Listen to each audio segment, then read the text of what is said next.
So we're going to start with sleep. Then we're going to talk about healthy weight.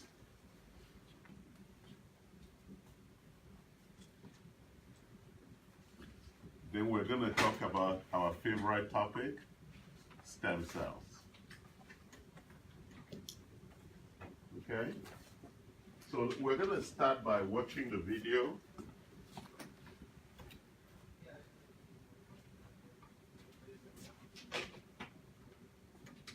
So pay attention. We're going to stop the video in certain sections and talk about it. Okay, it's very important that even if you work for me, that you know all this stuff, because this is latest research on a lot of this. Okay, let's go.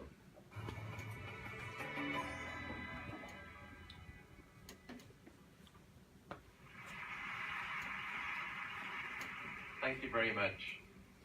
Well, I would like to start with testicles. Men who sleep 5 hours a night have significantly smaller testicles than those who sleep 7 hours attention, or more. guys.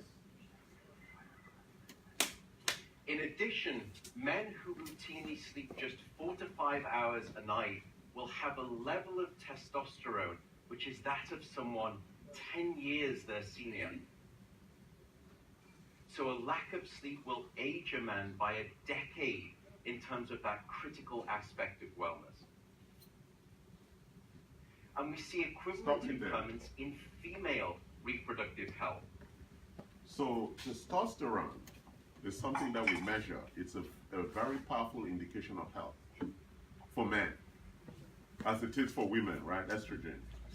So it shows that you're actually functioning. Perhaps it's low testosterone in the culture. That's why we are having problems of gender definition, right? People are not sure whether they are men or women. It could be an issue of the testosterone presence, right? But you hear the impact of sleep to actually your sexuality and the definition. So it's not going to talk about sleep and women. Go ahead. Caused by a lack of sleep. This is the best news that I have for you today. From this point, it may only get worse. Not only will I tell you about the wonderfully good things that happen when you get sleep, but the alarmingly bad things that happen when you don't get enough, both for your brain and for your body. Let me start with the brain and the functions of learning and memory. Because what we've discovered over the past 10 or so years is that you need sleep after learning to essentially hit the save button on those new memories so that you don't forget. But recently we discovered that you also need sleep before learning. And now to actually prepare your brain, almost like a dry sponge, ready to initially soak up new information. And that's what I practice.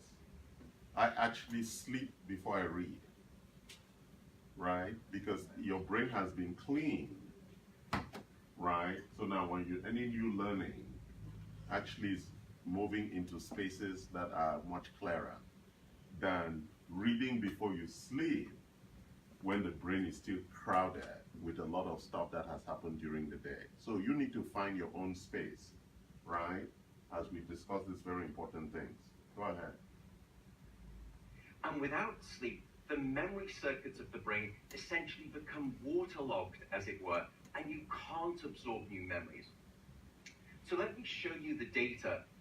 Here in this study, we decided to test the hypothesis that pulling the all-nighter was a good idea. Hold on. So we took a group of Many people don't know what that is. What is an all-nighter? Staying up all night and cramming. All right, so it's important you understand. These are English people speaking English, right? Using English slang. That's why she knows from Zimbabwe, right? Most other people don't know what an all-nighter is. It's a slang that's used in England mostly when you study all night. Would you please write it for us? Okay. It's called pulling an all-nighter. It just means reading all night. And that we did that when we were in university. Okay? So pulling an all-nighter means that you read all night. And so most students in university don't do that, especially the night before the exam. Go ahead. And we assigned them to one of two experimental groups, a sleep group and a sleep deprivation group.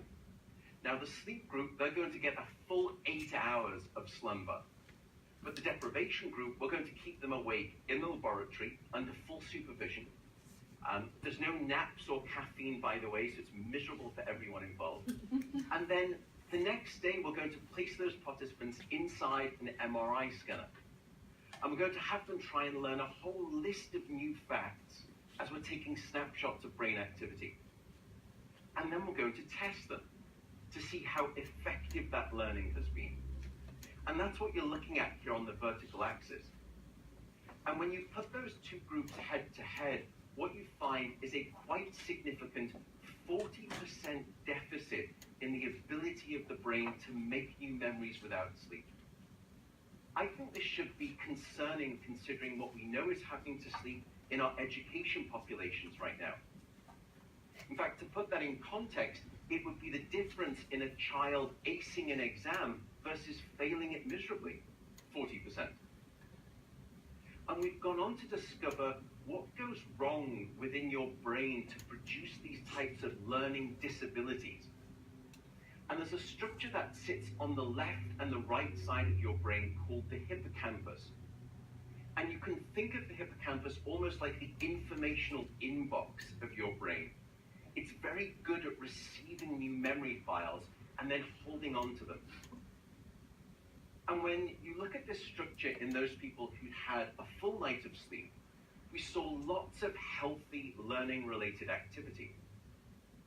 Yet in those people who were sleep deprived, we actually couldn't find any significant signal whatsoever. So it's almost as though sleep deprivation had shut down your memory inbox, and any new incoming files, they were just being bounced. You couldn't effectively commit new experiences to memory. So that's the bad that can happen if I were to take sleep away from you. But let me just come back to that control group for a second. Do you remember those folks that got a full 8 hours of sleep? Well, we can ask a very different question. What is it about the physiological quality of your sleep when you do get it that restores and enhances your memory and learning ability each and every day? And by placing electrodes all over the head, what we've discovered is that there are big, powerful brain waves that happen during the very deepest stages of sleep that have riding on top of them these spectacular bursts of electrical activity that we call sleep spindles. And it's the combined quality of these deep sleep brain waves that acts like a file transfer mechanism at night, shifting memories from a short-term vulnerable reservoir to a more permanent long-term storage site within the brain, and therefore protecting them, making them safe. And it is important that we understand what during sleep actually transacts these memory benefits, because there are real medical and societal implications. And let me just tell you about one area that we've moved this work out into clinically, which is the context of aging and dementia. Because it's, of course, no secret that as we get older, our learning and memory abilities begin to fade and decline. But what we've also discovered is that a physiological signature of aging is that your sleep gets worse, especially that deep quality of sleep that I was just discussing. And only last year, we finally published evidence that these two things, they're not simply co-occurring, they are significantly interrelated. And it suggests that the disruption of deep sleep is an underappreciated factor that is contributing to cognitive decline or memory decline in aging, and most recently we've discovered in Alzheimer's disease as well. Now, I know this is remarkably depressing news. It's in the mail, it's coming at you, but there's a potential silver lining here. Unlike many of the other factors that we know are associated with aging, for example, changes in the physical structure of the brain, that's fiendishly difficult to treat. sleep is a missing piece in the explanatory puzzle of aging and Alzheimer's is exciting because we may be able to do something about it. And one way that we are approaching this at my sleep center is not by using sleeping pills, by the way. Unfortunately, they are blunt instruments that do not produce naturalistic sleep. Instead, we're actually developing a method based on this. It's called direct current brain stimulation. You insert a small amount of voltage into the brain, so small you typically don't feel it, but it has a measurable impact. Now, if you apply this stimulation during sleep in young, healthy adults, as if you're sort of singing in time with those deep sleep brainwaves, not only can you amplify the size of those deep sleep brainwaves, but in doing so, we can almost double the amount of memory benefit that you get from sleep. The question now is whether we can translate this same affordable, potentially portable piece of technology into older adults and those with dementia. Can we restore back some healthy quality of deep sleep? And in doing so, can we salvage aspects of their learning and memory function? That is my real hope now. That's one of our moonshot goals, as it were. So that's an example of sleep for your brain, but sleep is just as essential for your body. We've already spoken about sleep loss and your reproductive system. Or I could tell you about sleep loss and your cardiovascular system, and that all it takes is 1 hour. Because there is a global experiment performed on 1.6 billion people across 70 countries twice a year, and it's called daylight savings time. Now, in the spring, when we lose 1 hour of sleep, we see a subsequent 24% increase in heart attacks that following day. You hear that? In the autumn, when we gain an hour of sleep, we see a 21% reduction in heart attacks. Isn't that incredible? Global data, 1.6 billion. And you see exactly the 1.6 same million profile people. for car crashes, road traffic accidents, even suicide rates. But as a deeper dive, I want to focus on this: sleep loss and your immune system. And here I'll introduce these delightful blue elements in the image. They are called natural killer cells. NK cells. And you can think of natural killer cells almost like the Secret Service agents of your immune system. They are very good at identifying dangerous, unwanted elements and eliminating them. In fact, what they're doing here is destroying a cancerous tumor mass. So what you wish for is a virile set of these immune assassins at all times. And tragically, that's what you don't have if you're not sleeping enough. So here in this experiment, you're not going to have your sleep deprived for an entire night. You're simply going to have your sleep restricted to 4 hours for one single night. And then we're going to look to see what's the percent reduction in immune cell activity that you suffer. And it's not small, it's not 10%, it's not 20%. There was a 70% drop in natural killer cell activity. That's a concerning state of immune deficiency. And you can perhaps understand why we're now finding significant links between short sleep duration and your risk for the development of numerous forms of cancer. Currently, that list includes cancer of the bowel, cancer of the prostate, and cancer of the breast. In fact, the link between a lack of sleep and cancer is now so strong that the World Health Organization has classified any form of nighttime shift work as a probable carcinogen because of a disruption of your sleep-wake rhythms. So you may have heard of that old maxim that you can sleep when you're dead. Well, I'm being quite serious now. It is mortally unwise advice. We know this from epidemiological studies across millions of individuals. There's a simple truth. The shorter your sleep, the shorter your life. short sleep predicts all-cause mortality. And if increasing your risk for the development of cancer or even Alzheimer's disease were not sufficiently disquieting, we have since discovered that a lack of sleep will even erode the very fabric of biological life itself, your DNA genetic code. So here in this study, they took a group of healthy adults and they limited them to 6 hours of sleep a night for 1 week.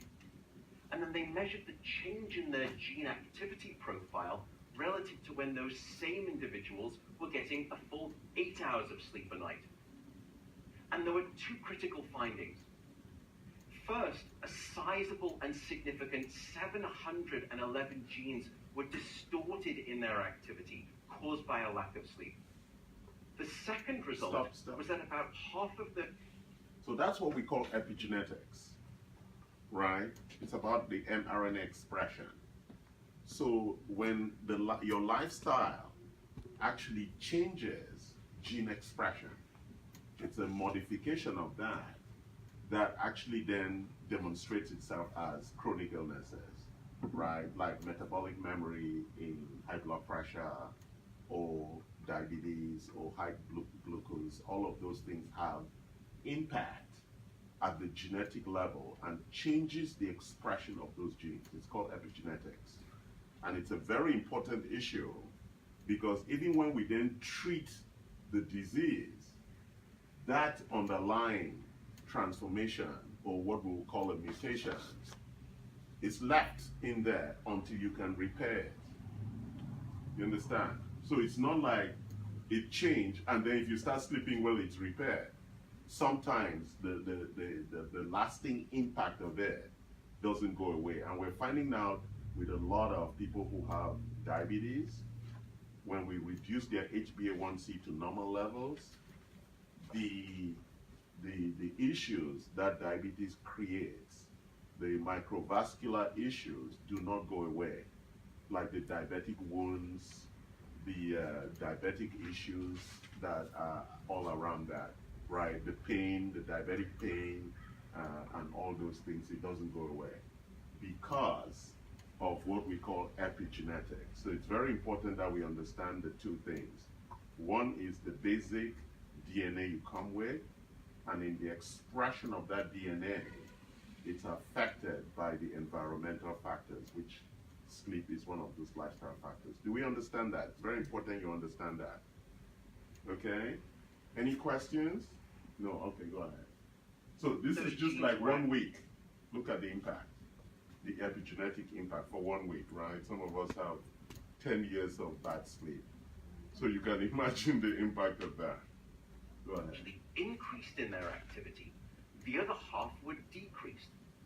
Now, those genes that were switched off by a lack of sleep were genes associated with your immune system. So once again, you can see that immune deficiency. In contrast, those genes that were actually upregulated or increased by way of a lack of sleep were genes associated with the promotion of tumors. Stop there. So it's very interesting, right, guys? Right? So one of the things that we practice here is we talk a lot about lifestyle, right? Before you get to the doctors, right? Before you get to Dr. Noel. By the time you get to Dr. Noel, you already have a big problem, right? So Dr. Noel is only fixing the physiological things that she can see. She cannot fix the epigenetic issues, right? So people have cancer. They say, oh, now you're cancer-free. You go home, you're not sleeping well, but look at that, right? And then when he comes back, we're all in surprise again. Why did he come back, right? Because just one of the attributes that we discuss here in lifestyle, which is sleep, you are not achieving good sleep. So we're going to continue after this video to talk about the different things that we do to ensure that, or you need to take responsibility to ensure that you're having good sleep. Go ahead. Genes associated with long-term chronic inflammation within the body, and genes associated with stress and, as a consequence, cardiovascular disease. There is simply no aspect of your wellness that can retreat at the sign of sleep deprivation and get away unscathed. It's rather like a broken water pipe in your home. Sleep loss will leak down into every nook and cranny of your physiology.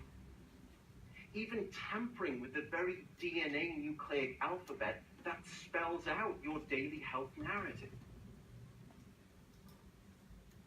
And at this point, you may be thinking, oh my goodness, how do I start to get better sleep? What are your tips for good sleep? Well, beyond avoiding the damaging and harmful impact of alcohol and caffeine on sleep, and if you're struggling with sleep at night, avoiding naps during the day, I have two pieces of advice for you. The first is regularity. Go to bed at the same time, wake up at the same time. No matter whether it's the weekday or the weekend, regularity is king, and it will anchor your sleep and improve the quantity and the quality of that sleep. The second is keep it cool. Your body needs to drop its core temperature by about 2 to 3 degrees Fahrenheit to initiate sleep and then to stay asleep. And it's the reason you will always find it easier to fall asleep in a room that's too cold than too hot. So aim for a bedroom temperature. That's why I don't use heaters. Right? It's really better for your room to be cold and you to be under warm blankets than for you to heat the room and you're sweating all night. Because then your sleep quality is very bad. You know how we develop very stupid habits? We think we need to be warm, right? Especially women, right? They think they need to be warm. You actually need to be under warm blanket, not warm room, right? So that at night, if you really want to be cool, you can remove the blankets and for your body to get that temperature regulation. Yes, and more so than, especially if you're premenopausal. Exactly. You want the legs off and on all night long. Exactly. Exactly. Yeah. But so, guys, I think you're getting the impact of this. This was a 2000, I know you came after it started. This is a TED Talk in 2019. So it's a very, very recent research that he's reporting on. Go ahead. Of around 65 degrees or about 18 degrees Celsius. That's going to be optimal for the sleep of most people. And then finally, in taking a step back then, what is the mission critical statement here? Well, I think it may be this. Sleep, unfortunately, is not an optional lifestyle luxury. Sleep is a non-negotiable biological necessity. It is your life support system, and it is Mother Nature's best effort yet at immortality. And the decimation of sleep throughout industrialized nations is having a catastrophic impact on our health, our wellness, even the safety and the education of our children. It's a silent sleep loss epidemic, and it is fast becoming one of the greatest public health challenges that we face in the 21st century. I believe it is now time for us to reclaim our right to a full night of sleep, and without embarrassment or that unfortunate stigma of laziness. And in doing so, we can be reunited with the most powerful elixir of life, the Swiss Army knife of health, as it were. And with that soapbox rant over, I will simply say good night, good luck, and above all, Sleep well. I do hope you sleep well. Thank you very much indeed. Okay, all right. Who was this person? Matt Walker, you can check it. Matt Walker, it's a TED Talk. So I listen to a lot of specialist in sleep. Yeah, he runs a sleep center. Yeah, so he's published significantly. Let's have one conversation, guys. One conversation, so everybody shares. Great. We're in a workshop. No gossip, no whispering. Or let's have one conversation, right? So everybody shares from it. Okay. So one of the big things that we focus here, and most of our patients struggle with, right? It's a fundamental lifestyle issue: sleep. and there is really big physiological issues getting you to sleep properly, right?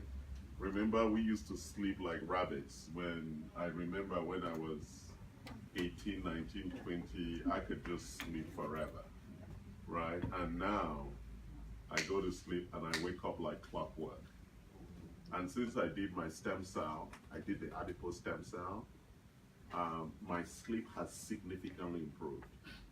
Actually, I used to sleep about 6 average. Now I'm averaging about 7 hours 30, averaging about 7 hours. But so for most people who haven't done stem cell, I'm 62 by the way, for most people who haven't done stem cells or who are aging, sleep becomes a really big challenge. And culturally, we tend to accept bad sleep as the natural state of things, which is actually accelerating aging and chronic illness. So we have a couple of patients we've been working with on their sleep. And for some, it's been almost a year just to increase that sleep by about an hour. So that's how challenging it is without taking sleeping pills, because sleeping pills does not support what he was talking about, right? But that's what most doctors would prescribe. So we're trying to look for natural ways to get people to sleep better, right? And he spoke about temperature. And one of the biggest challenges that most of us have is that we don't have dark rooms where we sleep, right? And then we have TVs too and our phones in the room because we are actually emergency doctors, right?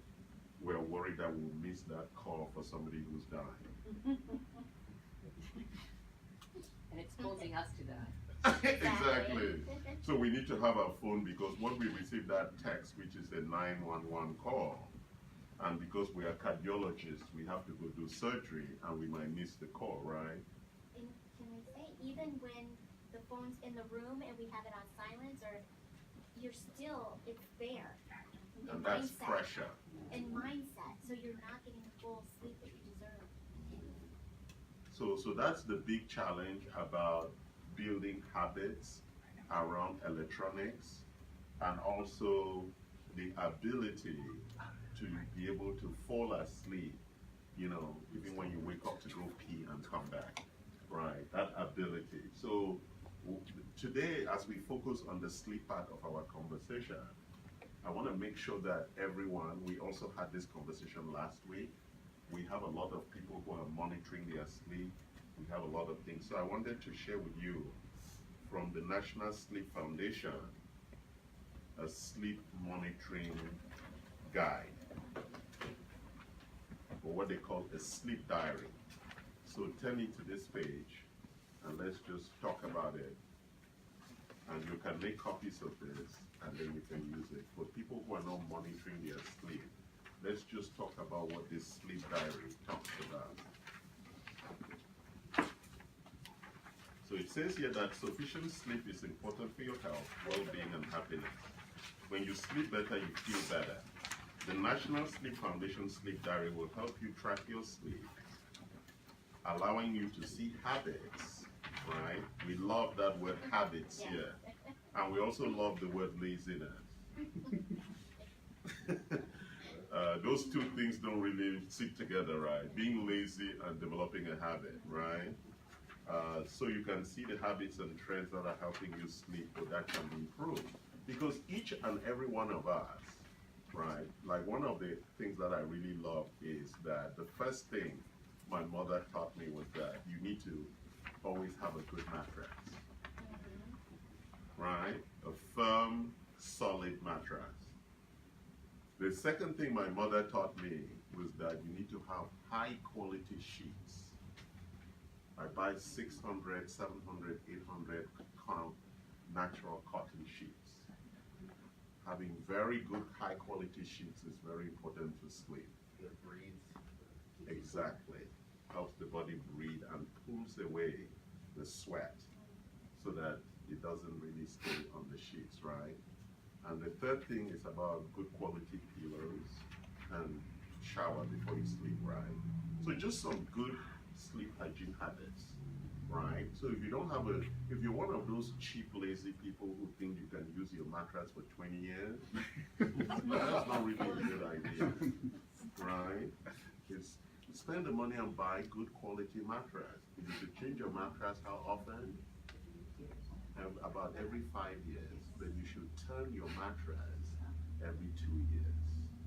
And I was just, Why should you do that? Hold on before. yeah. Why should you turn your mattress? Indents. The indents of sleeping. No, Bed bugs. it's because of bed bugs. Yeah. Yes. It's of your skin. You should go to the London Underground and see how much skin is shed by just people traveling through the subway. So you shed a lot of skin, and the skin settles in the mattress. And so that's why you should not buy second-hand mattress. That's like the most disgusting thing you can do. Because you're buying all that dead skin. And so you turn it so that the bed bugs will die without the fit, because they feed off the skin. Yeah, they feed off the skin. So why do they make mattresses now with only one side? The mattress I have only has one side. Well, I buy the expensive ones that you can Therapeutic where they have the foam. You can have that layer, but even with that, I don't buy that one. I buy the one where I have my own layer, and so I turn the layer, and also I wash the layer and all of that. You have to just take care of some basic things. If you like to be cheap, which is how most of American culture has developed, then you'll get a cheap habit, right? I know you're from New Zealand, right? So, I mean, sorry, Zimbabwe. Yes, Zimbabwe. But you know, you come to America and you see that American culture is driven by price, right down by quality. So even if you're talking about sleep, everybody is thinking about what is the cheapest mattress I can find, rather than what is the best mattress that gives me the best quality sleep, right? So when They they, overpriced things here. sorry, Overpriced. well, based on what? Price is irrespective of anything. Your You health see? is priceless. Exactly. I know, but you could find same thing in different stores, doubles or triples price. Yeah, you see, he's been really engineered genetically to think that price has no value in anything. Price is a representation of the value that people put in it. What is price? This suit could be $10 or it could be 10,000. And you buy it based on the value that you place on the suit. So price is relative. Do you understand? Price is a game that they play on Americans. They tell you that it's $10,000 and it's 90% off, and you all rush for it. When originally it could have been $2. You see the point? It's a game. And people now have gone into the game, they think price is really important. Price is not, right? So if you watch the Visa ads, spending time with your family Priceless. is priceless. Yeah. Yes. Brand. Good brand to follow is good. Oh, yeah, well, if it has the quality and the appeal that you like. You see the point? When you go to Europe, I was watching tennis yesterday. They're playing in Rome, and all the women are well dressed and all the men are in suits. You go to Indian Wells tennis, It's the US Open. oh, the US Open, or even you go to Segerstrom during the Philharmonic, and Americans come with tennis shorts and with street clothes, right? It's just this kind of lack of this casual that we have casual. Anyway, let's talk about sleep. So, how to use the National Sleep Foundation Sleep Diary. Our sleep diary only takes a few minutes each day to complete. We've given you diary entries for a couple of days. Review your completed diary to see if there are any patterns or practices that are helping or hindering your sleep. Is your bedroom a sanctuary for sleep?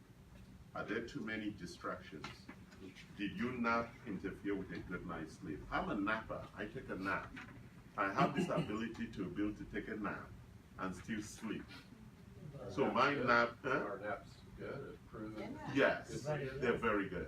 Okay. Yeah, and because it begins to A lot of teach. Europeans do naps, is that correct? I know a lot of those Europeans, Yes, right? Well, I went to Spain once, and it was shocking. I remember getting to, where was this? Barcelona around like 9 p.m. and I thought all the restaurants would be closed. And when I got to the hotel and went to the restaurant, I was the first person at 10 p.m. Yeah, they eat late. Yes, right, because they're not. Yeah. Yeah. And so they eat late, right? So just culturally, in Africa, we also have the siesta because you shouldn't be out in the heat, right? So you should be at home taking a nap. So in Africa, we tend to nap when the sun is right, which is when the sun is most dangerous, right? But that's when white people are on the beach getting sunshine, Yeah. right? We are all hiding Bad indoors. dogs in English. Okay. Make incremental changes. Changing one habit at a time can set you on a path to healthy sleep, guys.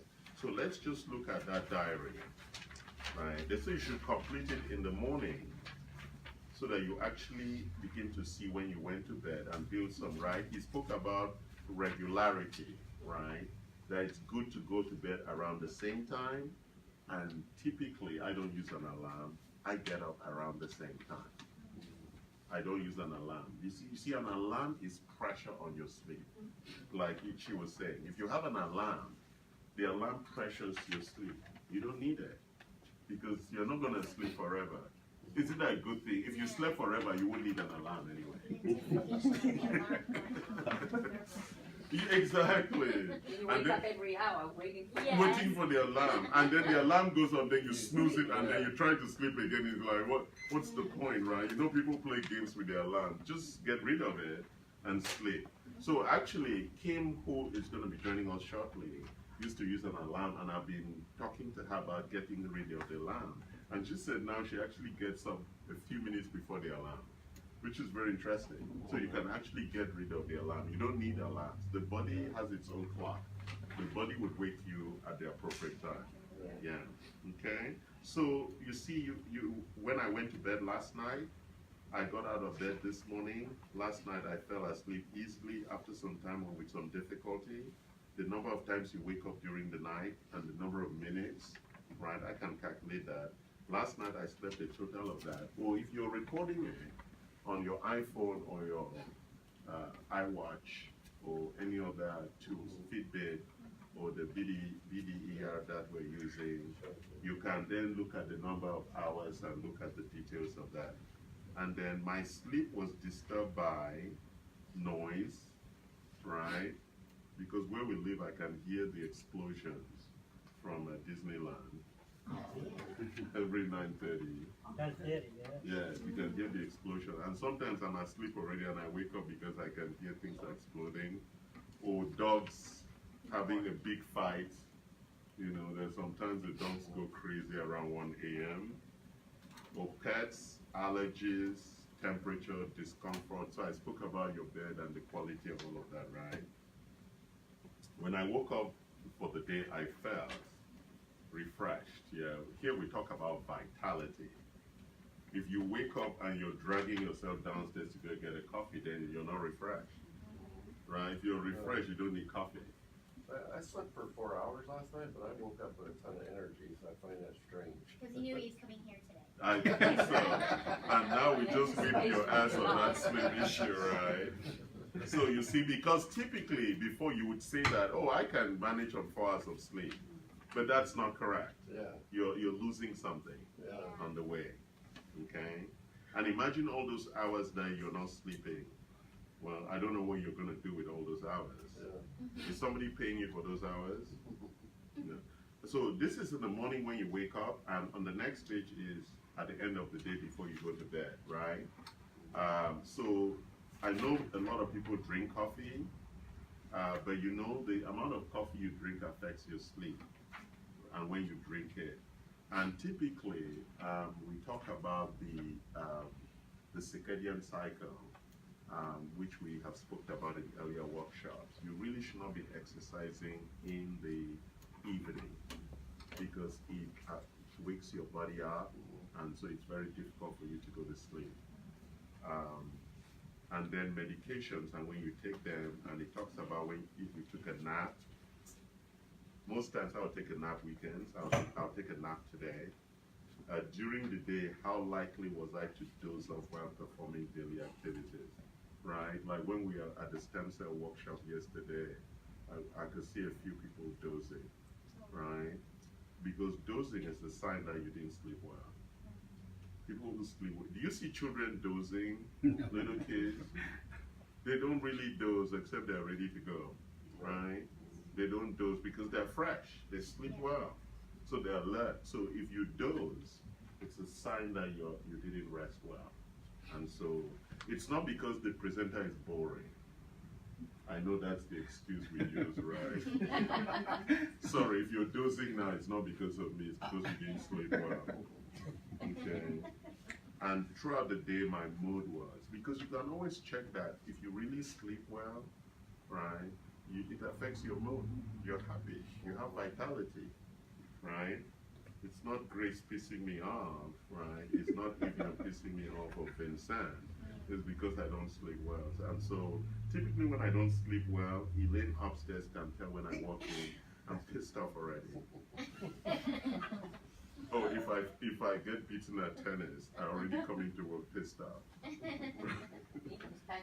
Okay, in the hour before going to sleep, my bedtime. Okay, thank you. We're going to talk about patches later, okay? Any questions on sleep before we move to healthy weight? Well, I have a question. What happens if you talk about selective sleep? Does that include when you have to go to the bathroom? Yes. So they were counting. So if you have 8 hours and you get up twice in the night. Yeah, the thing is that if you have one of those watches or phones that calculates it, it will tell you how many times you woke up, but it will also calculate how much time you sleep. Yeah, it's all calculated within that. Yeah. So And you have a watch? but- You have a product? No, I don't monitor my sleep because I sleep well. I've always had good sleep, really good sleep. And after I did stem cell, the sleep actually became much, much better. So I sleep very well, even though I get up about once or twice to go pee. But I'm the kind of person I go once or twice to pee, I take a sip of water, and I'm gone. Actually, I can sleep just by deciding I want to sleep. That's how good my sleep is. I just say I'm sleeping now, I close my eyes and I'm gone. So that's for me how I sleep. It's very easy for me to sleep. And when I wake up, typically I wake up and I have about an hour, I'm just lying there. And that's when I really do all my meditation and all my planning and all my thinking and all, because I have these buckets that I put things in. That's how I store my brain. I have my mental buckets. So everything is in a bucket. I don't know how you guys store your own stuff in the brain, but I have these mental buckets. I have a bucket for this, a bucket for this, like for my children. Everybody has their bucket. And then I do a mental check through all the buckets. And that takes me about an hour, then I wake up. But all that time I'm awake, but I'm just lying there and not moving. Yeah, so that's how I do it, right? And that way then I'm ready for the day. That's when I set, if Yon gave us something, that's when I set my goals, emails or things that I need to do. That's when I think about them. Or I'm struggling with the design of something, like the name of the new magazine we're gonna publish. That's when all of that comes to me in that 1 hour after when I'm meditating. So what time do you wake up? Around 4:30. 5 o'clock. Yeah, and then I get out of bed like sometimes 4, because like last night when did I sleep? Like around 8:30. So sometimes around 4. Yeah. So I think there's a mental shift about what time you go to bed. You know, I go to bed at 8:30, 9 o'clock. And people say, you go to bed so early, what's wrong with you? I'm a village boy. Nobody stayed past 8 Isn't p.m. that in the village, right? Except weekend when we had a party. But typically by 8:30 everybody was in bed, because at 5 a.m. we had to go to the spring to fetch the fresh water. Now I know why that morning dew water is really the more important water of the day, right? I had to leave my village to learn all that stuff. Okay, any more comments on sleep? Are we good? So use the sleep monitor or diary if you don't have any of the other means. It's very important you monitor the quality of your sleep. So you can look at the deep sleep, your REM sleep, the number of times. Actually, we have that new thing, BEDDR, that Kim is testing. it actually tells you the number of times you turn and which side is the better side for you to sleep longer and deeply. Yeah. Is there a study that it's better to sleep on your left side because your organs? No, it depends on you. Oh, does it? That's what that thing proves. Okay. That you need to find which side really works for you. Right? If you have a lousy bed and lousy pillow, I don't think it matters which side you sleep. Right. A lot of people like soft beds, which is really not good for you. So in Japan and Korea and other people will sleep on the floor, which is really the best way for you to sleep, on a very hard surface. Yes, exactly. So you find out that those Asian countries really have it sorted, right? Sleeping on the hard floor. Okay, we're going to talk about healthy weight. Okay, everybody ready for that? So because we've talked about, we're not calling it weight loss, right? Same thing at the stem cell presentation yesterday. Americans like weight loss. And I love the way that the CEO of Lifestyle refused to engage in weight loss and spoke about healthy weight. Healthy weight is a very important aspect of determining the weight that's ideal for you at any point in time, right?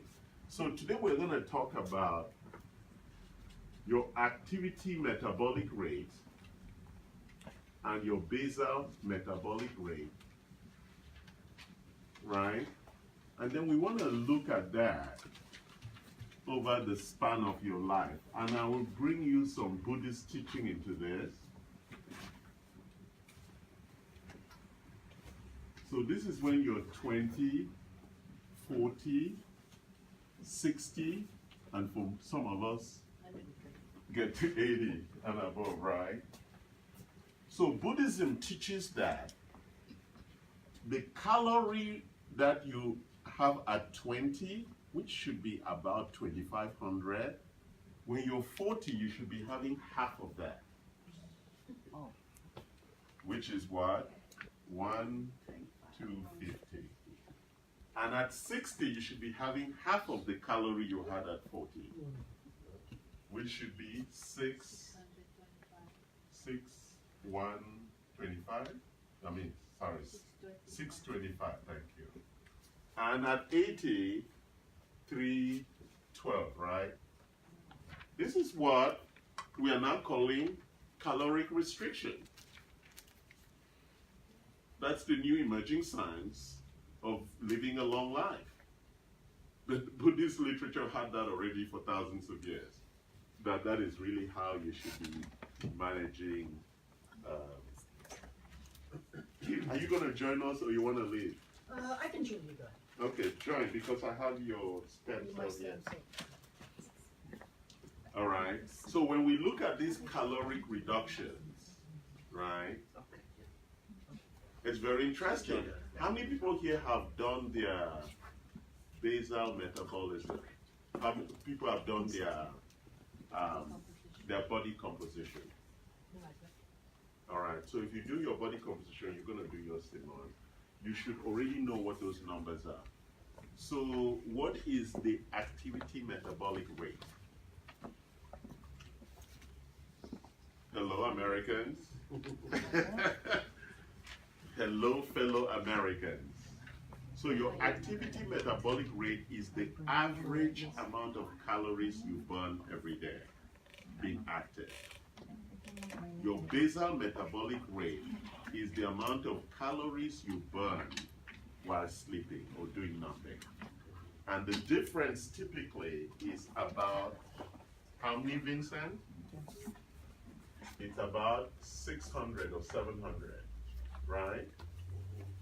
The difference between the two is about 700. And it is higher for men than for women, generally. Okay?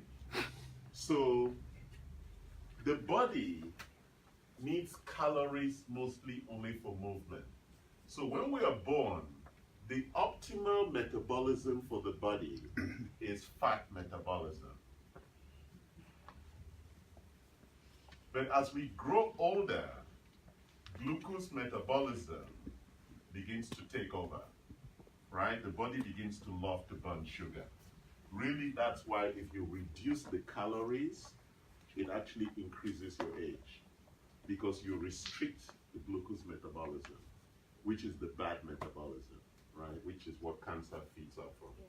Fat metabolism, which is the ketosis, so the ketogenic diet that are rising, supports the fat metabolism. Is that making sense? All right? So the big problem is that a lot of Americans talk about calories rather than nutrients. So if you look at this, when I first put those numbers up, everybody was like, oh my God, right? Think about, I should be eating just 625. In our weight management program, it's actually recommended that you are on 500 calories. How's it possible? It is. You Eat lettuce. have the right Because nutrients. you don't need calories to live. Yeah. You need nutrients. We You get know, false fed on- and I know because we've developed the habit of eating. Yeah. We really like eating. Yeah, I love eating. Yeah, but eating, if you watch in the animal world, they only eat when it is necessary. Yeah. Right. So we have turned eating into a social habit. Sports. So now, yeah, exactly. So now we think eating Yeah. is a good thing. Right. We've been programmed. by- Yeah, we've been programmed by the restaurants and the food Yeah. companies. Yeah. The other thing we've been programmed is to eat late, Yeah. which is really bad for all of us, right? So this programming, everybody who's done a program has not complained about the 500 calories because they're getting nutrients. When the body is hungry, it's not hungry for calories. It's hungry for nutrients because that's what the body actually needs. Why is the body not hungry for calories? Not moving. No. It has fat. Reserves. Yes, it has fat. All of you here have fat. Even the thinnest of you, go on that machine, we're going to find fat. Yeah. There's none of us that stands on that machine like zero fat. We need that. Wait, It's but I not have a good for our question brain. though. I have a question. Because if you eat less calorie, your body used to that, and it's gonna burn less because it's That's correct. No. So So- Kim is making a very important point.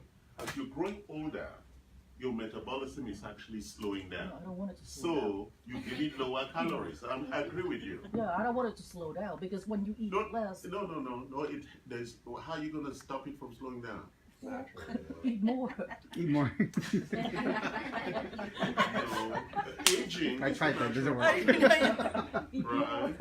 If But you you eat more, exercise. well, then you eat more. But You're you exercise. struggling against some big challenges, right? So we have to use supportive digestimes and a lot of other things to support it. But the point is that if you eat less, then there's less trauma on the body and just take the nutrients. The reason our metabolism is Louder. when you're older is because of long-term process of lack of nutrition and our toxicity. So if we do process it, getting nutrients sufficiently and the toxicity, our metabolism will not slow down as much. As much, but it will still slow. Aging is a fact. Yes. Yes, aging is a fact. We haven't found the solution to aging yet. Right, so we're just slowing it down. But Dr. E is right that part of what slows down that metabolism is toxicity and a lot of other things. Yeah, but also epigenetics also. But how are we going to live in a not toxic environment, right? So we are doomed to die, right? You are gonna die. Yeah, death is a final outcome. You just want to die healthy, right? So isn't that as we move to that point of enlightenment, we don't need so much food? Yeah, you just need nutrients. Nutrients. Because the closer you get to God only lives on nutrients. Yeah. He doesn't need calories. And it's- Because when you're dreaming, right, do you need calories to dream? But don't you see when you're dreaming you can move through walls yes. and you can show up in Singapore like that and in the Maldives and in Zimbabwe. And Right. increase your frequency. Yeah, exactly. Making sense, guys? So this caloric issue, so two emerging issues now around weight is the caloric restriction And then the new one, which is the time restriction, right? So we should not be eating when it's dark. No food after 6 p.m. It's really becoming, it's really tough. Yeah. It's tough. But all of that food is sitting there. Is that a sense of fasting almost, in a sense? Intermittent fasting is tied to the time restriction. So that's the emerging issue of, for example, I ate last night. I'm not going to eat until after this, which gives you that almost how many hours? 15, 14 hours of fasting, which is what is being encouraged. Also no coffee until in the intermittent fasting there is no thing that you're taking in. Some people are saying you can take some medications, but even with your nutrients and things, you should fast the body because that caloric restriction is actually good for the body to restore its health. Okay? Drink water after. You can take water, yes. That's it. Water, that's it. Yes, typically, right? For how many people are practicing? I know your boss is practicing caloric time restriction. So a lot of people are doing intermittent fasting, and over time, it then really helps the body to detoxify and actually also for elimination and all of that. Okay, so those are the two big emerging things. So everybody who hasn't done it should do their body composition so you can actually get those numbers, right? And something very important that will come out of there is also your biological age. Right. Surprise. Yeah, Kim Oh, doesn't no, like you'd be it. surprised. Won't that mess me up psychologically? You're already messed up. No, there's no way. There's too I many. see you're guilty already. So if you're guilty, we're just going to confirm your guilt. The denial of reality. Yeah, we'll just confirm your guilt. So it is. I'm feeling good. No, the measurement is that it just measures the turgidity and electricity in your cells, and it looks at it aged based on that. It's an FDA approved equipment, so it's a very important measure. It'll allow you to take action. Yeah, it allows, exactly, that's all it is. There's no judgment, and there's no comparison, right? We're all of different. Just my judgment. Well, but you didn't have that about your sleep. Right. You seem to be comfortable with the sleep, and when it comes to age, all of a sudden now you're worried, right? So you see, that's part of our programming also. Any questions on healthy weight? So it's very important that you understand this and start calculating it. And if you noticed, right, I go to the temple a lot when I go to Vietnam, and a lot of the monks, the older ones, actually don't eat. They're vegetarians, and typically they'll have just one meal around lunchtime. That's it. Yes. They will have just one little meal, and sometimes it's just like an oatmeal or something that's easy for digestion, and that is it. Right? So it's very, very interesting, this caloric restriction issue. But the mental clarity around this 8-year-old monks is amazing. And the recall, right? They don't have the fogness that most of my staff have for all young people, right? They have mental fog or brain fog, right? The mental clarity and the discipline of teaching and sitting on one spot for hours in meditation is just amazing, right? And most of us can't even stay for 1 second without fidgeting, right? It's amazing, isn't it? Okay, so very important stuff. Look at your BMR. So you should be eating below your BMR. So when you take your basal metabolic rate, you need to be eating below your BMR, not at your, because that's what people think. Oh, because my activity metabolic rate is there, that's where I should be eating. No. You already have enough fat. You should be eating this to achieve what we call healthy weight. And so, I mean, in the process, you would start losing weight if you're following. No, this your naturally. body will find its natural weight. Oh, I see. Yes. So then, Charles, would you say then you would be in ketosis then? Because you go in and out of ketosis. For example, if you're intermittent fasting, you're in ketosis. So you go in and out of ketosis, right? Because you don't want to stay in ketosis for too long. And isn't that Except when you're doing the water fast, Correct. which is another way of actually getting rid of detoxifying. toxicity? Detoxifying, yes. So natural water fast that some people do Yeah, with lemon. or I do that. Oh, sorry. It's okay. Is that true when we do study or using mental thinking task, we burn more calories than we do exercise? I don't know. It depends how much mental effort you're doing. Just to but- study, like, Yeah, like a but yes, student. I think that the brain actually brain burns a burn lot. a But you lot. know the brain is ketogenic. So, The brain burns mostly so fat. research says brain is like 3 gram, like a very small part of our body, but it spends about 25% of energy. Good to know. Yeah, the brain burns a lot and it burns fat. That's the only thing that the brain has access to. It's a ketogenic architecture. So I can have a quarter pounder with cheese today? Why not? Only if you Actually, have if it. it's good fat. If it's a good fat. If it's a good European cheese, not some American processed cheese. Kobe meat. You thought you were gonna get me on that? And if it's not melted cheese, And it's gonna be brain infused. Hard good smelly fermented cheese, Yeah. right? Very good quality cheese. Okay. Now we get into stem cell, the topic that everybody is waiting for.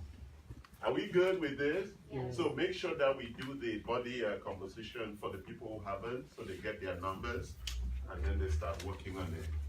So that's why diets fail, because diets don't address these underlying issues of calorie restriction as a lifestyle, rather than on a diet.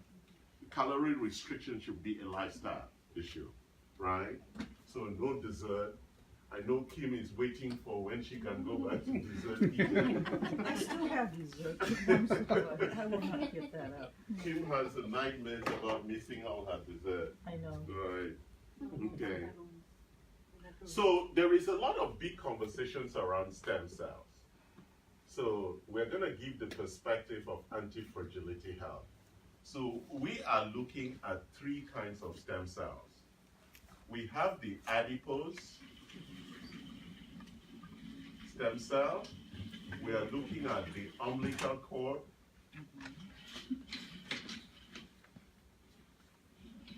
And then we are looking at the new thing that's emerging, which is the patches.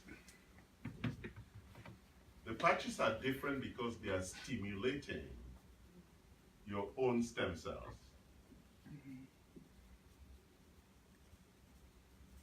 These ones too are your own stem cells.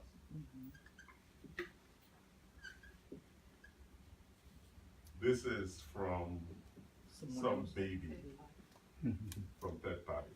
Okay? So why is stem cells becoming a big agenda issue? Because our generation who's rich don't want to die unhealthy. You know how, that's why we found the solution for erectile dysfunction before we solved it for women. Right? Men run industry and research dollars. So, right? So we look for things that is going to protect us before we worry about everybody else. So there's a lot of promise around stem cells for 3 important reasons. One, for tissue repair, right? It's a very challenging issue to repair transplants. We are constrained by damaged tissue, like kidney failure, liver, heart failure, brain failure. So there's a lot of issue around organ replacement, right? This is all in our desire to live forever, right? Ultimately, in 100 years, right? Like he was saying yesterday, you could go into a factory and they could replace every part and clean out all your toxins and everything, and you're back on the road like we do with our cars. So if you're like me, that you drive carefully and take good care of your car and put 91 gas, I know some of you think you put 97 gas, you're cheating somebody, right? But you're putting lousy gas that's going to break your car down on the freeway because it's dirty gas. So if you're putting good gas, like good nutrients into your body, who knows, you may be able to drive this body to 200 years, right? That's the big challenge, is to repair and to address this issue of aging. So, and also now, it's becoming the targeted treatment for cancer. Actually, I just sent a research to Dr. Walsh for glioblastoma, where they're looking at stem cells as a solution for brain cancer, because it really goes and attacks the cancer stem cells. Because cancer actually starts with cancer stem cells, and those are the ones that you really cannot kill. So you can kill the children cells. When we use radiation and chemotherapy, we're actually killing the children's cells, and the cancer stem cells escape. They typically escape. So if you have cancer and you go through all of those treatments and you don't change your lifestyle, those stem cells are going to start building somewhere else, because the conditions of the body remains, right? You go back to your meat eating, desserts eating lifestyle, right? The stem cells are going to regenerate, right? Or we saw with also sleep, right, in that video. So price has become an issue of why we are creating 3 layers of intervention, right? And one of the big issues that we're finding out that to have the discipline of taking supplements, of doing the 7 lifestyle things that we ask people to do, number 1 is nutrition, number 2 is nutrients, sorry, I can't spell well, number 3 is sleep, number 4 is exercise, number 5 is stress, number 6 is hydration, and number 7 is toxicity. These are the 7 things that we call our intelligent lifestyle design guidelines, right? So everybody should have an agenda and plan of action around those 7 things. It's very difficult for people to do this and build the habits required. It's difficult. So stem cell is like the accelerator. It's the jump starter. It's like putting a new engine in your old Porsche, right? Right? So like my Porsche, by the time I sold it, I had done 280,000. It was the most used engine they had ever seen. Because most Porsche owners don't drive the car, they just keep it in their garages. I was driving mine all over the place. My mechanic bought it, and she's put a new engine in the car. So that's what stem cell is. It's either you repair the engine, which is what we're trying to do here, because if all your life you were not doing these things, then you have to repair the engine, right? Go to the mechanic all the time. Or you could put a new engine. That's what stem cells are doing. They go in, and a lot of people are complaining that, well, I did it and it didn't work, right? So what are stem cells doing? None of us know what they're gonna do. The patches are supposed to trigger some of that. The homeostasis of the body is controlled by something that we don't know. That regulator. There is something in our body that controls the architecture of what we call homeostasis, of balance. And there are, at the last count of what we know, there are more than 48 million chemical reactions occurring in our body at any point in time. And there's somebody who's controlling all of that. You understand? And for us to pretend that we know how to control that is really going to be a nightmare. We're trying, we're building algorithm models to try and do that. So if somebody says, which is the most important one here, we don't know. It depends on the person, right? We don't know whether it's nutrients, but if you do stem cell, at least you still must do these things, because stem cells require these things to achieve homeostasis. Why are most people talking about stem cells? Because the metabolic memory from aging is very debilitating. Over 80 million Americans have erectile dysfunction. 80 million people who cannot naturally have sex. More than 100 million women have significant impacts from menopause, dryness, pain. Or can't even get pregnant. Oh yeah. So there are lots of lifestyle damages from toxicity and a lot of other things. So stem cell is becoming a very critical issue with regard to these hidden problems that nobody's actually talking about. Yeah. You understand? A lot of the moneyed class, you know, the generation of our children are going to be poor, right? So our generation that has the money to spend is the ones having these problems. So we're going to spend the money, right? We can't take it with us. We can't take it with us, and we know they're going to waste it.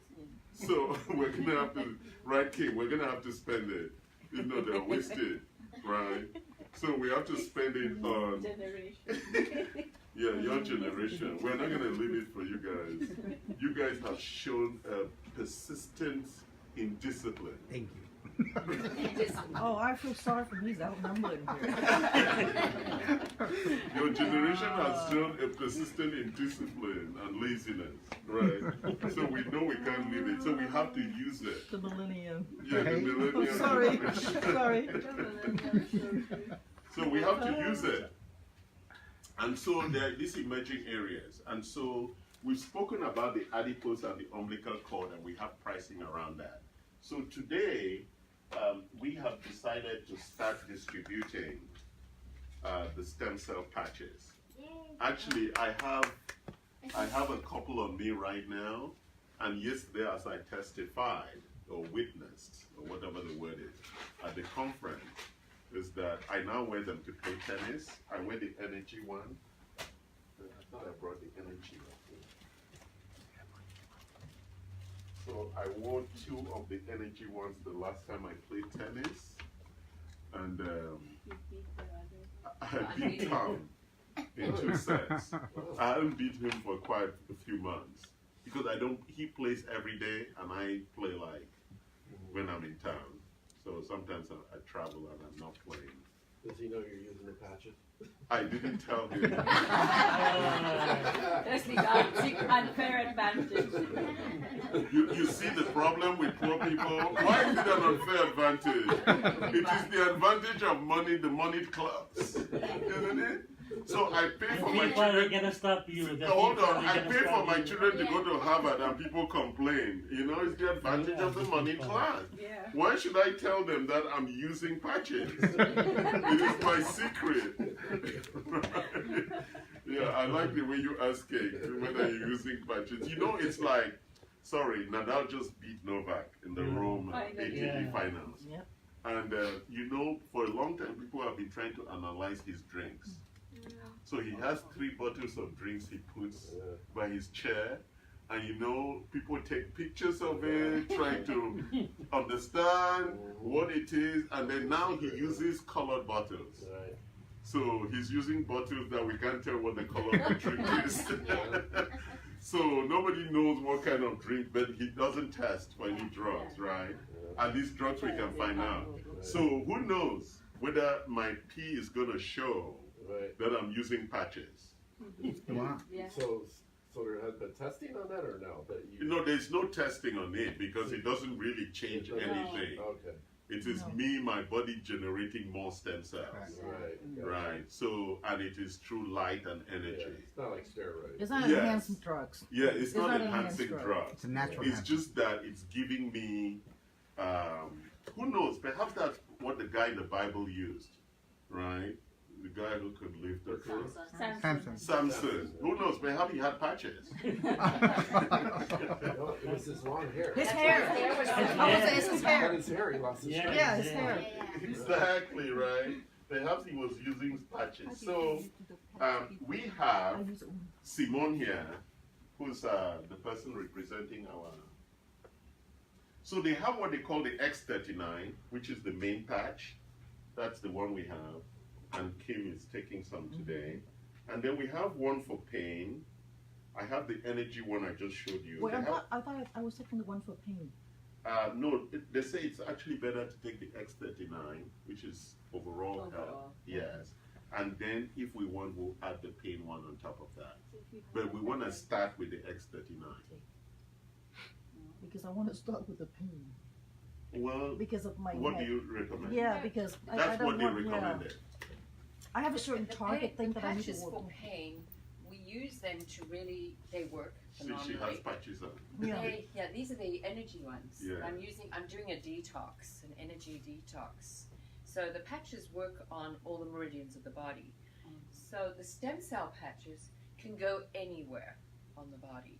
The pain patches can go anywhere on the body. The reason why we introduce the pain patches at an event or somewhere like this, it's to really show the effect very quickly. Yeah. If we put pain patches on you and you drink water within 2 minutes, there's a significant reduction in the pain. And as you alluded to, the stem cell patches work everywhere. And we don't know where we need it. Correct. So it's hard to demonstrate it. But when we have patients and clients, we start off with the stem cell and then we introduce the pain patches. Or if you need a patch for sleep, we do have a patch that addresses sleep. So that's the recommendation, that you start with the X39 and then you add pain on top of that. Because we don't know what is really causing the overall pain itself. So you want to address the overall homeostatic issues before you actually specifically address a specific issue. And then So, these right. also help you reach your ultimate weight. Because these burn fat 23% more, 20 Sign me calories, up. about 350 calories more a day. You understand that? Well, for me right now, because I have a lot, because of my stress. No, that's fine. I We'll know, buy the yeah, pain I'm one. gonna talk, I wanna do the pain one though, Okay. because I'm very All concerned right. You about don't that. have to do them in isolation, that's the other thing. Yeah. Yeah. You can do All right. it So AC. when it's delivered, we don't have the pain one yet. Oh, we you don't have the only pain the one yet, X39. Yeah. Okay. So we have that. So let me just be clear. So they have the main X39, which is the general one for general wellness, and it helps achieve homeostasis. And then they have specific ones for immediate impact, right? The challenge is that if you're taking just the specific one for a specific impact, you're not addressing the overall general wellness issue.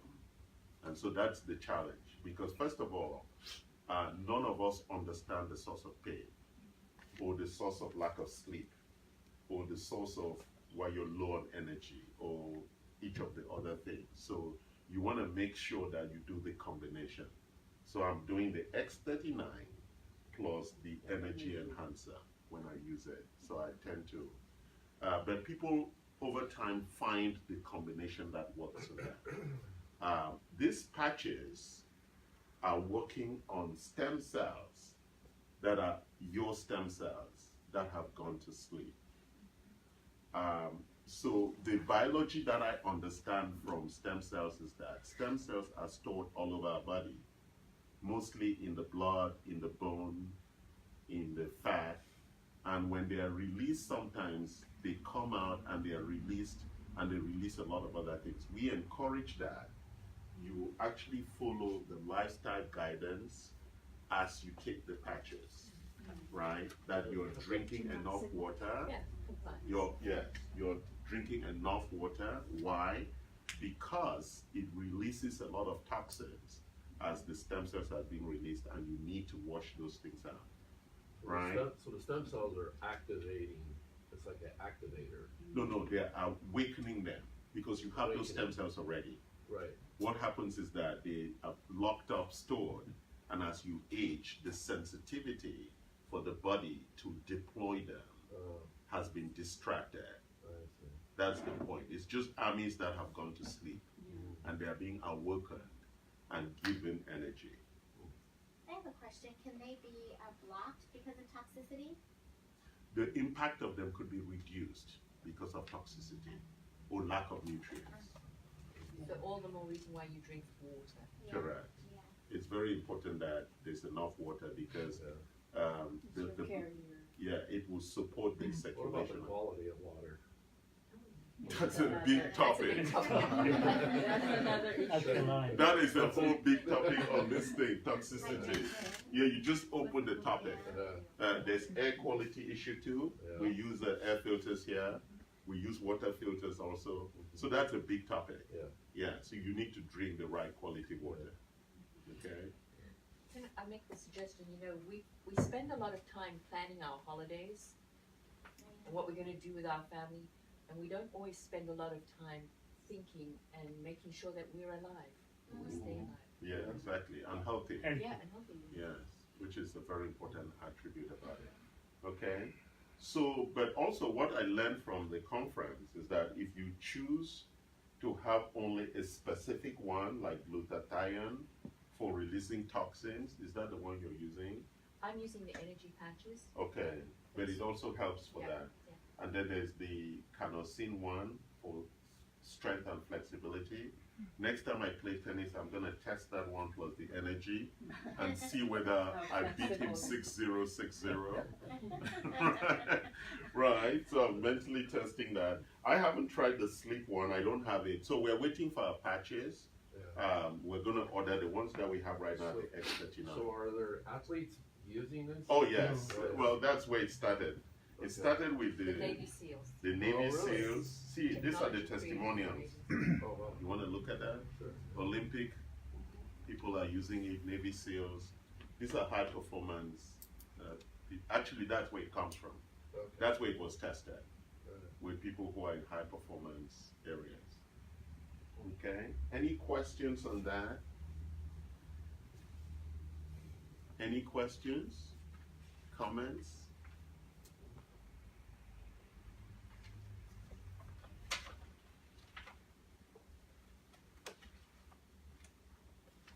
So I was going to finally. I guess I do have a question. Yeah. So people that had traumatic injuries, like I had a really bad motorcycle accident 2 years ago. Your typical candidate. She Yeah. was just smiling already. Actually, the guy had an accident 20 years ago, and Amazing results. Pretty recent, yeah. amazing Wound results. repair, scar tissue reduction. Wound repair, one of the big ones for diabetics, Yeah. and we were just talking about it with Dr. Noel when women come and do microneedling to give them a patch. They say it really accelerates wound healing. Mhm. Yeah, very important. Yeah, so it's something you want to try. So what was injured? Broke both of my legs, my hip, had 7 surgeries, put all my legs back together. You He's have watching me metal. alive, You have actually. metal. Bionic. Tons of metal. Tons of metal. Okay. So if you have tons of metal, you know you have to detoxify it more often Mhm. because the metal is seeping into your bloodstream. Yeah. I'd like to get it removed, but There's no way. No. No, you just have to detox yeah. often because over time the metal is seeping in. Mhm. And then, so once we get our supply, we will then consult with you Mhm. and make sure that we get the appropriate ones for you Mhm. so that you can try them. And, You can go through airports, X-ray. Airports. if you- Well, it's not what do you call it? It's not Titanium. Titanium. titanium, so it I doesn't. have. Yeah, it doesn't affect it. Any comments, any questions? Can you explain again how the actual crystals and the photosynthesis, like that's amazing technology.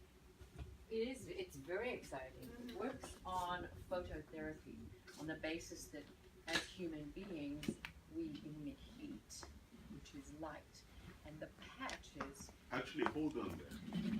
When you actually look at the image of a human being, when they do the overall X-ray, you can see that we are Just body heat. We have this energy flow around us. Mhm. On top of that, we also have the microbiome around us, right? Yes. Our overall bacteria environment around us. So that whole energy field is what she's referring to. That microbiome energy field is very exciting.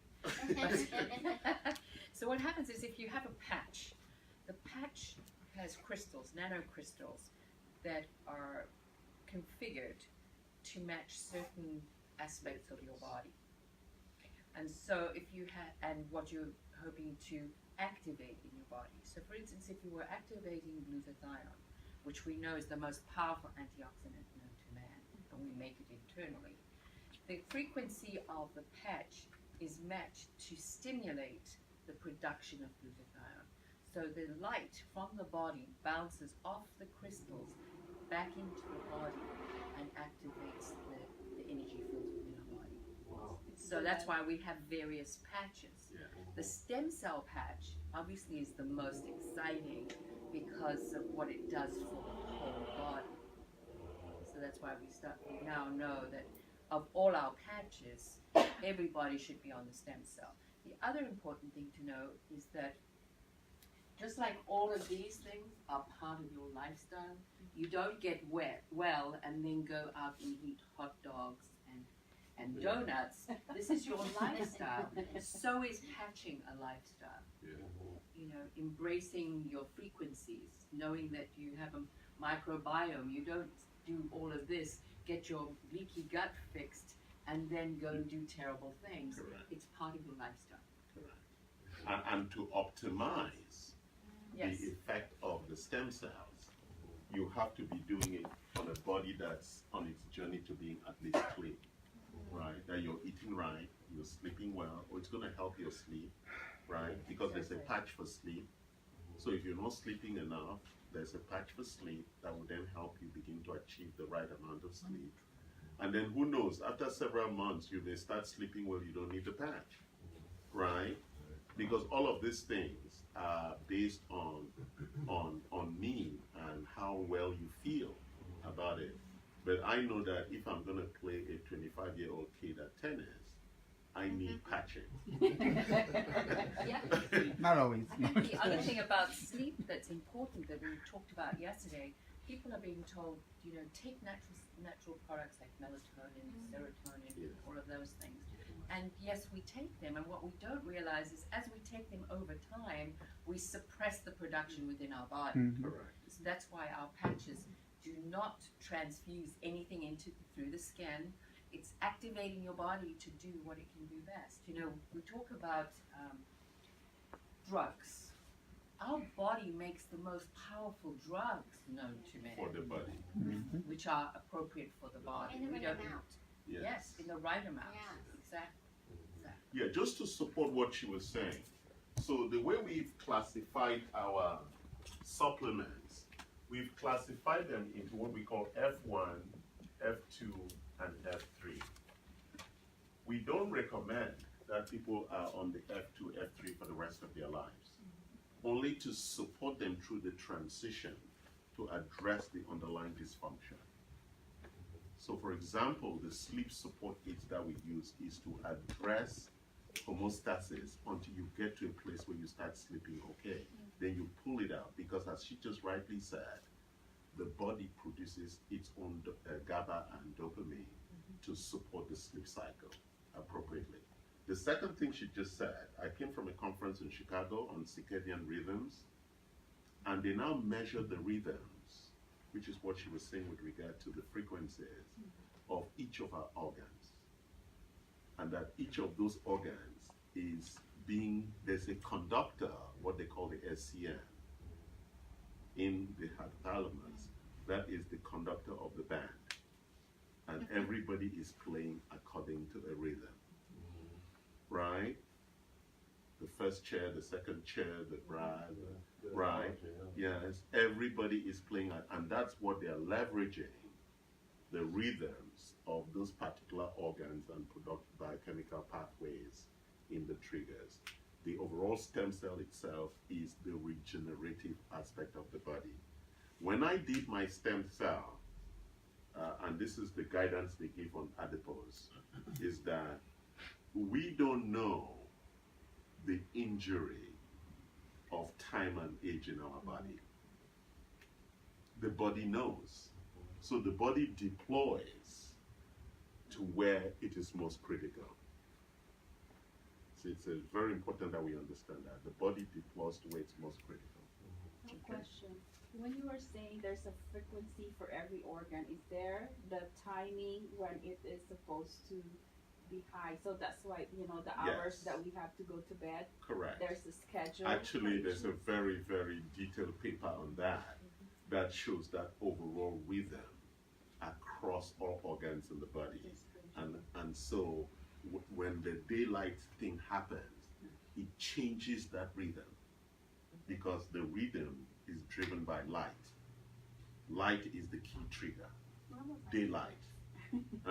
Aren't we almost like plants? We More are, yes. complicated, So, obviously. when the eye perceives light, or when light triggers certain cycles, the hunger cycle, the hydration cycle, and that also triggers the 24-hour metabolic clock that really drives everything in the body. So I think I shared that last time, diagrams of that overall 24-hour clock.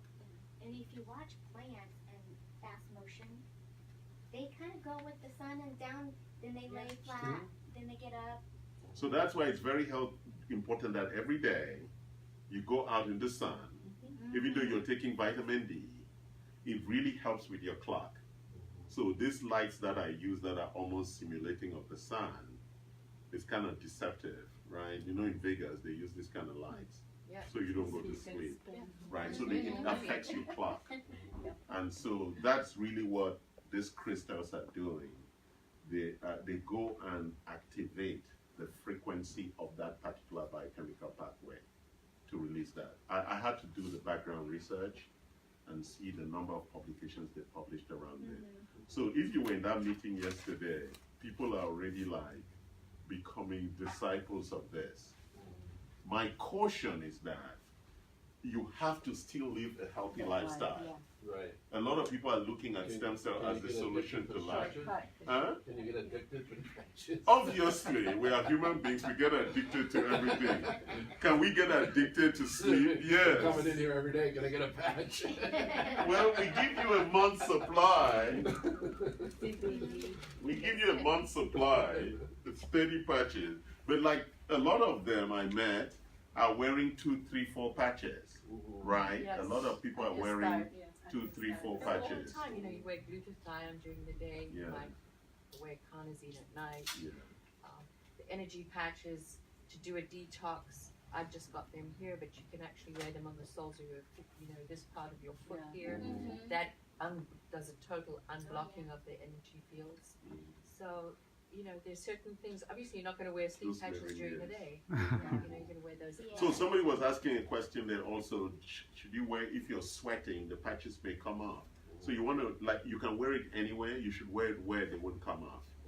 If you are sweating or you showered. I showered with mine How long do today. you wear them? What's the time frame of them? They have a 12 to 18 hours. Okay. Because again, you know, talking about when you should be awake and when you should be asleep, you shouldn't be wearing energy patches when you go to sleep. So, How long do they last? they're one application. Oh, it's one So application. that's why you for get one 12, 18 Yeah. hours. Yes.